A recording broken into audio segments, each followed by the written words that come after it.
Paimanu Ruopu is always looking at ways to reflect, celebrate and talk about our ancient pathways, our whakapapa.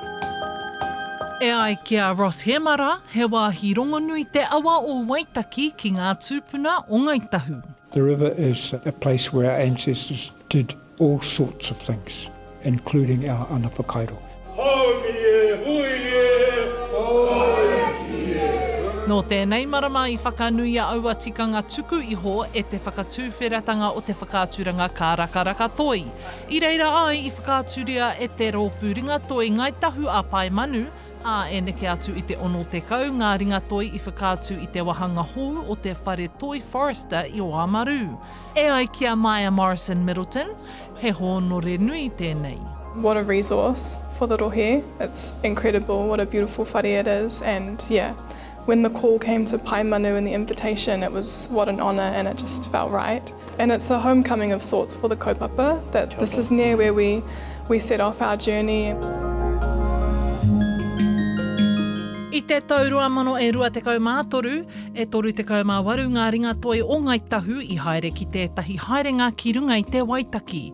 E ako ana I ngā tikanga tuku iho o te Mahinga Kai me te Mahinga Toi I a Hemara I tipu ake ki te taha o te awa. I reira, I waihanga rātou I ngā mahi toi I whakaaturia I te whare toi. We started at the mouth of the awa, korotuahika, and then journeyed up to the base of Aoraki. So in many ways, that hīkoi was inspirational and inside, it was a reference point to our art practices. We stopped at many of our important Mahinga Kai and our important tauraka on the journey, where our ancestors had settled and made camps and created our ana whakairo. Nō te taurua mano e rua te kaumāwhā, I whakarewaina ēnei mahi toi ki te Asia-Pacific Triennial of Contemporary Art I Piripane. Ko tā te ringatoi a Aidan Garrity, mā te whakarite te whakaaturanga nei, kua hiki te taumahatanga ki runga I aia, a kua hoki mai ēnei taonga.